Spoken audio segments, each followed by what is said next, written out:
15 जनवरी को अजित पवार जी ने एक बयान दिया था। भारतीय जनता पार्टी ने भी इस सिंचाई घोटाले में जमकर पैसा खाया है और भारतीय जनता पार्टी की फाइल मेरे पास है।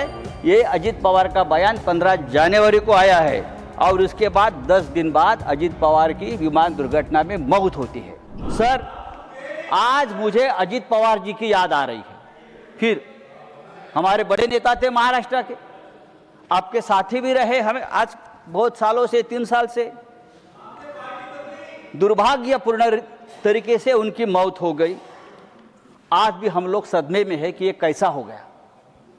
इतना एक दमदार आदमी, जिस तरह से उनकी मौत हो गई, दुर्घटना हो गई, आज भी हम लोग सदमे में हैं।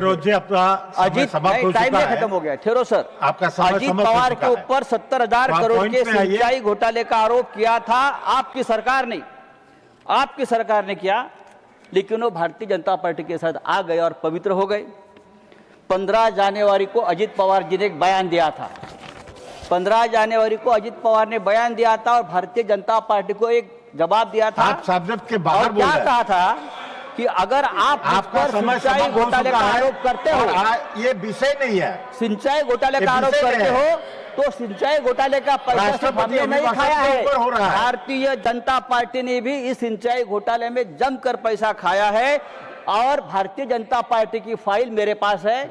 ये अजित पवार का बयान 15 जनवरी को आया है और उसके बाद 10 दिन बाद अजित पवार की विमान दुर्घटना में मौत होती है। देखिए, मैं आरोप नहीं कर रहा हूं, लेकिन ये मौत रहस्यपूर्ण है। आपके ऊपर आरोप किया, फाइल कहां है? मेरी जानकारी है कि अजित पवार वो फाइल हमेशा अपने साथ रखते थे। जब मुंबई से वो निकले बारामती में, तब भी वो फाइल उनके पास थी और आधे घंटे में अजित पवार जी की दर्दनाक मौत हो गई। उसकी जांच होनी चाहिए और ये जांच इस तरह से होनी चाहिए, एक इंडिपेंडेंट जुडिशियल इंक्वायरी होनी चाहिए कि ये क्या है। धन्यवाद। भ्रष्टाचार का आरोप मुझे तो जस्टिस लोया की याद आ गई। जब अजित पवार का एक्सीडेंट मैंने देखा तो मुझे जस्टिस लोया की याद आ गई। क्या इस प्रकार का कोई हादसा तो नहीं होगा? देखिए, सुनने की आदत रखो। ये डेमोक्रेसी है, आप सुनने की आदत रखो। सर, आपकी सरकार अगर डेमोक्रेटिक तरीके से आई है। धन्यवाद सर, 1 मिनट दीजिए। एक मिनट भी नहीं है अभी सर। हाउस एडजॉर्न करना है।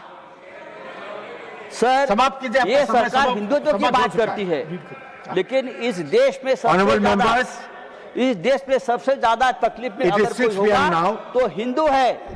इंदौर में हिंदू गंदे पानी पीकर मरता है। लखनऊ में हिंदू कप सिर्फ पीकर मरता है और बांग्लादेश में हिंदू को मार दिया जाता है और देश के प्रधानमंत्री और देश की सरकार पर चुप बैठी है। सर, आदरणीय राष्ट्रपति जी ने अगर इस बात का जिक्र किया होता तो हम बहुत आपके स्वागत करता। धन्यवाद।